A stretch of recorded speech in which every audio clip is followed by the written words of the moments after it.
is Dr. Deb, and we are ready to get started with our program today. Today's talk is 5 reasons why your marriage needs IFS. And as you know, I love to entertain chats, so please chat in. Okay, let's get started. First of all, unlike many therapies, there is no room for shame or blame, meaning shame or blame is absolutely not permitted as part of the therapy. There's something that some people will call confrontation. We don't do that in IFS. Now, that doesn't mean we're not going to be honest. We can be honest. But the honesty has to be done with so much compassion, kindness, and a feeling of really understanding where the other person's coming from so that they feel understood. And that is the only way that you can be direct to a person. And usually that doesn't happen unless you've had a relationship. So the first time they walk in the door, it's not going to be, what? You said that to your wife? No. We don't do that kind of thing. We can't do that kind of thing because it's going to spoil the relationship. It's going to kill any chance whatsoever of there being a future relationship with me, the therapist, or whoever you see as a therapist. So that's why shame or blame is something toxic. It has no place in any relationship, but certainly not in therapy. And I have to tell you, I've heard so many cases of people being sat down and told, you're a narcissist. I had someone who was told she should divorce her husband because he's a narcissist by a therapist who never met this husband. She just heard it, or he heard a description and decided, that's terrible. So we don't do that. Now, without shame or blame, what does that mean? It means every single thing that a person does is normal. There is no pathology. There is no such thing as pathology. Yeah, people could be evil, but we're not talking about evil. And there's an explanation for that too, by the way. Evil simply means that your aggressive protectors won't let yourself shine through. They just won't. And that's that. And if you keep doing that, yeah, you'll be evil. But in therapy, we do believe that we can peel away gently and lovingly all of the protectors to get to a person's self. So there is nothing abnormal about their behavior. For example, if a person has become aggressive or goes on the defensive, it only means that those are normal reactions to a context in which they needed to do that. Normal reactions to what they were experiencing. So there's no pathologizing. That is reason number 1 why IFS, internal family systems therapy, is superior, in my humble opinion, to all other modalities, because it takes into account a person's experiences that got them to where they are. Okay, so that is number 1.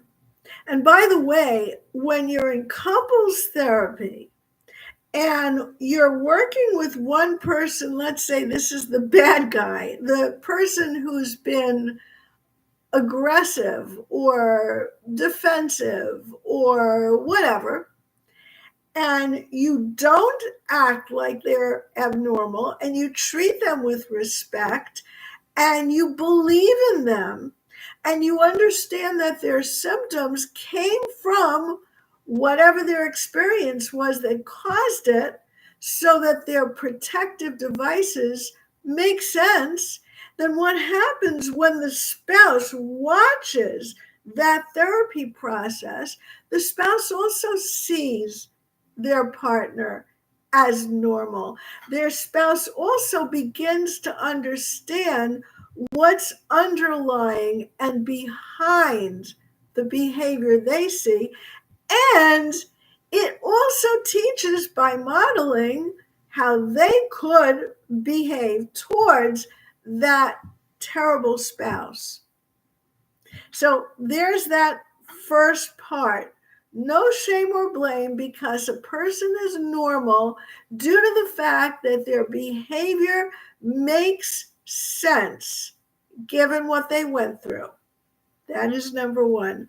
Number two, yourself is in there. Underneath all those protectors, all those responses that you learned due to what you experienced, there's a self. And that self is beautiful. That self cannot be damaged. It is undamageable. It's what I call your soul. Dr. Schwartz, Richard C. Schwartz, the creator of internal family systems, calls that yourself, because I think he just wants to be, not sound religious, but I don't care. I call it your soul. And it's your immortal soul, because it's pure and untaintable. So if you act tainted, that's not that yourself got tainted. Those are only parts of you that came to protect you, which I was talking about in example 1. So the second thing is that you have a self, and that we can access that self through the therapy process. Your self has 21 characteristics. I culled characteristics from all the literature. There are 8 C's, there are 5 P's, and there's a bunch of others like wisdom and intuition and gratitude and generosity. They're all parts of who a person, every one of us, really is underneath all those protectors. We were born with a self. That self does not need to be created in therapy through reparenting. Yes, it's very nice to have an affirming relationship with the therapist, which just feels good, but that's not a necessary piece of therapy, because yourself is there, untarnished, with all those wonderful qualities, being calm, curious, connected, courageous, all that. Curious, I said curious. So yourself, with all its 21 characteristics, can help you understand that there's a good reason to love yourself. Once the layers of defenses and protective parts are peeled away, and you get to experience what yourself really feels like when it's not bothered with these parts, then you can start to appreciate who you really are, which, as I said, leads to self-love. Now, when you have that self-love, a lot of good things happen. Once you are no longer under the control of protectors, then you have room to love other people in your life. Your children, your husband and your wife and your parents and all the other people that you may have not been very patient with. Patience, that's another one of the qualities of self. But as you experience all the qualities of self energy, You have energy to give out to others. You feel loving. And that in turn comes back to you and multiplies, because when you feel that givingness of the love, it comes back to you from everyone else because you've made them comfortable. They no longer feel that nervousness that they're put on the spot, which they may have been at one time by a person who's got all these defenses. So that in turn helps the self realize that yes, self can handle tough situations. So that's number 2. And in turn, we get from there very clearly to number 3, because the question is, well, how did we find self? We found self by learning a very special art called unblending. When you have defenses like anger, frustration, feeling like a victim, feeling impatient all the time, snapping at people, all of those defenses block the self and feel like you. You feel like that's who you are. And it's not true. Those are your defenders. Those are your protectors. But you don't know it when you're blended with them. So the process of unblending starts to give you a little separation that you never felt or experienced before from those parts, those protectors.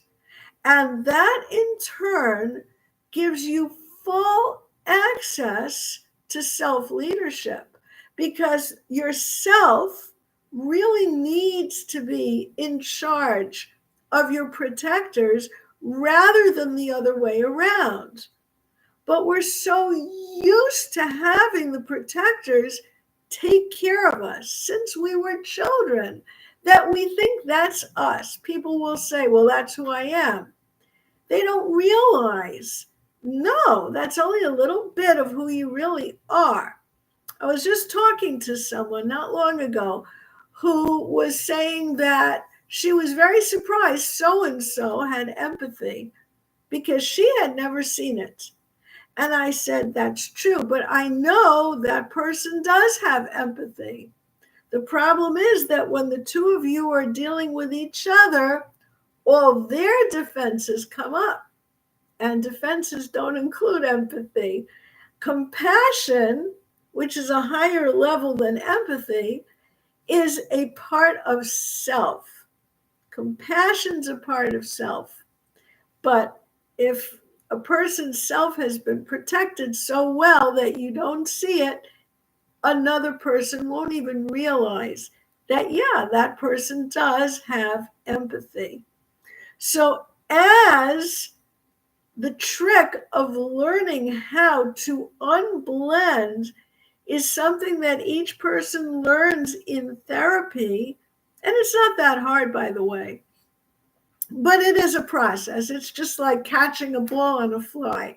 A little kid stumbles and trips and drops the ball, but as the kid gets older, you can catch a ball on a fly. Even I could do it when I was a kid. It's possible to learn. It doesn't take that much practice, a little practice.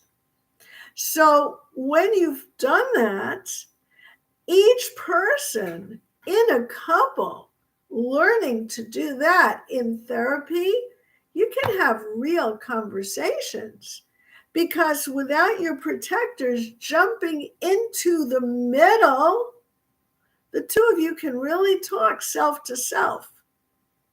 And it's a good thing. A self-to-self conversation gets down to reality, expressing how you feel, expressing your vulnerability, but never being taken over by protectors.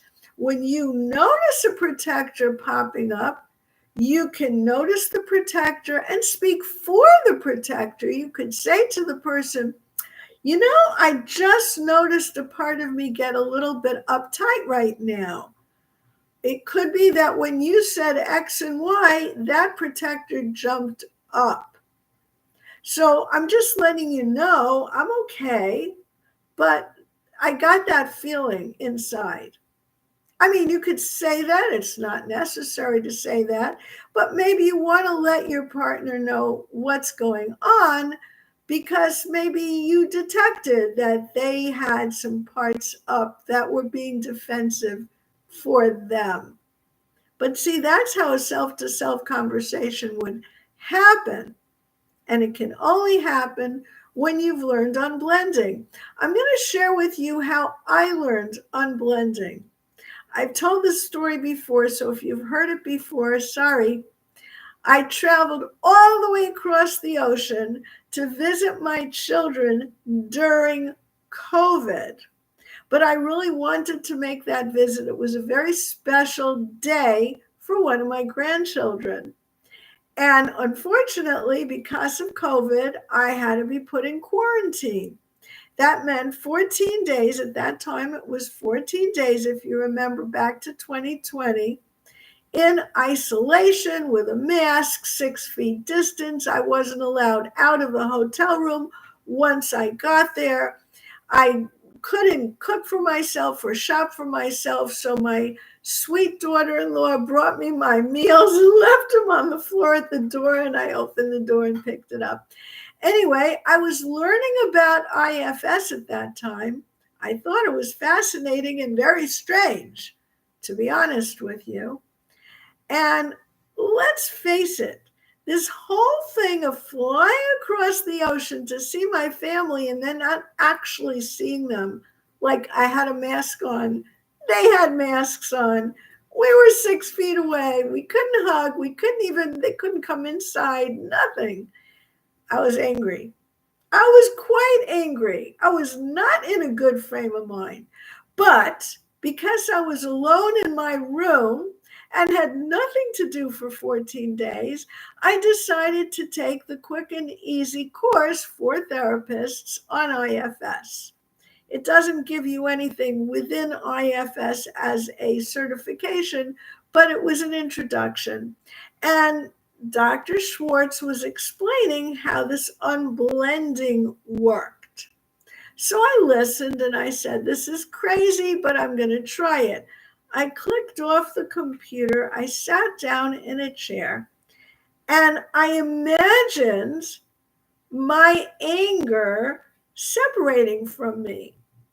Like, who does that? No one does that. But that was the process, so I imagined it. The anger was a foot and a half away from me, which meant that I was left in self. And I asked myself, okay, without that anger over there, what do I feel? And I'm like, well, I'm happy to be here, actually. And I love those cute little people that I came across the world to see. And I started feeling good. I'm like, what's going on here? I thought I was angry. Well, the anger was real. It's a part, and it's real, and it's justified. But it's not all of me, and it wasn't all of me at that point in time. There's a me there that's separate from my part. And so that's how I learned to unblend. Go try it. You'll see it's an interesting and not easy experience, but you can do it. Just practice. So it makes for better conversations, but it gives you power, tremendous power. Because if you're not blended, you'll never be defensive. If you feel that defensiveness pop up, you'll recognize it. And you'll be able to ask your defensiveness to give you a little space. Now, I just had that experience a half hour ago. I sent an email to a group I belong to. I wanted them to know a position I was taking about the goals of the group. And it was a group that had just formed. I had been in the group earlier on for quite a few months, but a new set of people joined. And I wanted them to know the history and my goals and what I had done. And I got an email back that I just read before I went online here.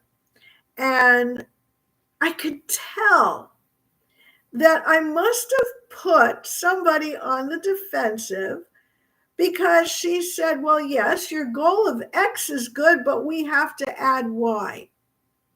My immediate reaction was to feel put on the defensive myself.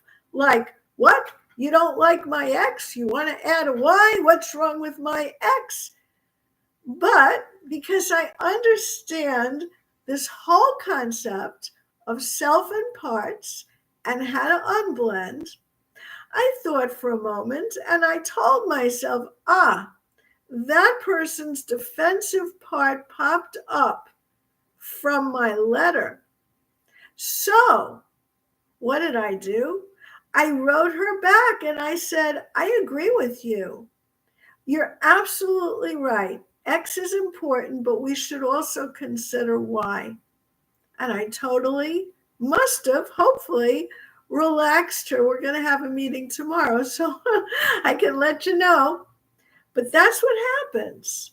When you're in self-energy, you can recognize your parts and you can collaborate with your parts. I knew I was feeling a little defensive when I wrote my first letter, because I wanted people to know what I had been doing, since it seemed to have been ignored, which is fine. I let them know, but not defensively.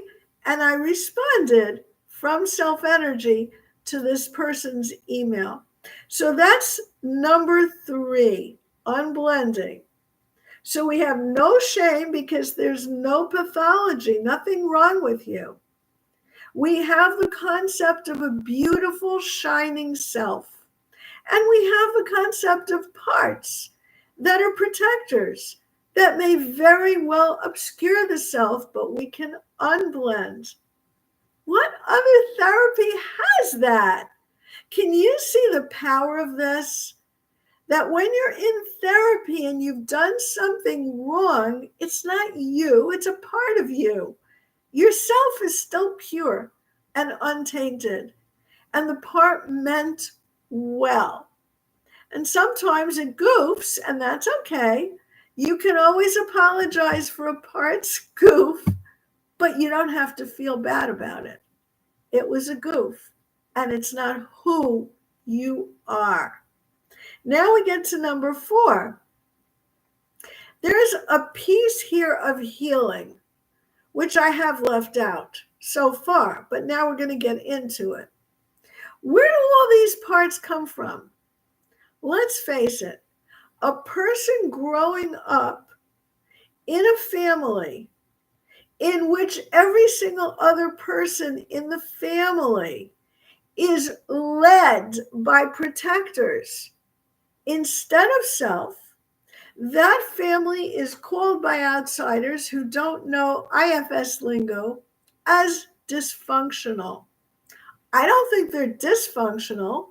I think that every part had a function, a good function, a positive function for the person when they were growing up.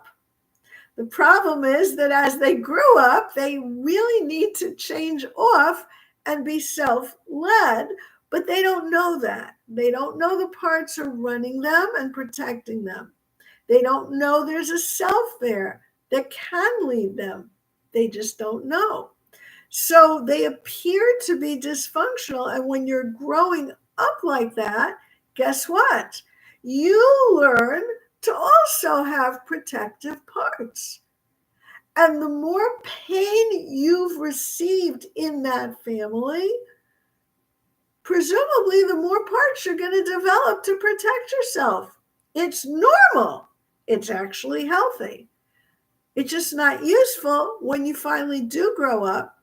And so, as the adult, coming in with your partner for marriage counseling, you can also heal your inner children, which Dr. Schwartz calls your exiles. The reason they're called exiles is because you don't want to think about them because they are suffering. Exiles hold all your pain from the past, which you've tried to forget, which makes sense. Again, everything is normal. It makes sense to forget the pain. Who wants to remember pain? So, however, the problem is that as long as the exiles are there, they are still in pain, and the pain is leaking out. How do I know this? When you are triggered to react with a protector that stands up for you, when the trigger shouldn't have caused all that much of a trigger, of a reaction, that means that underneath all those protectors is a hurt part of yourself. That's your inner child. And there may be many inner children based on all the different scenarios and things that were said and done to you that were hurtful. I have an example of my own life, which is not even about abuse, although it could be abuse. At some point, I learned that my mother had high blood pressure, and I was a teenager at that point.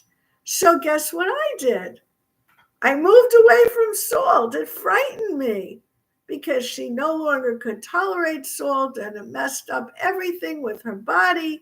It scared me. Well, I stopped using salt.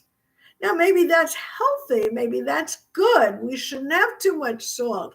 But the point is, the protector got scared of salt, and there's a scared child inside of me from that experience, or used to be. I use salt now, but not as much as I might have had that not happened. See? So it could be something that's actually good for you, that you learn from experience. If your purse was stolen, it's a very disturbing, scary experience, but maybe that helps you remember to hold on to it. Okay. And then there are not so good experiences that are truly traumatic. Abuse being one of them, that helps you to form protectors, but there's a hurt child underneath.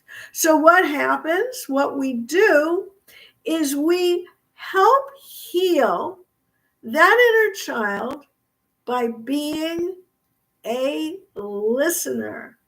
The child now has a voice because that child is speaking to you. Your child, your inner child, is speaking to you, and you are listening to her or him.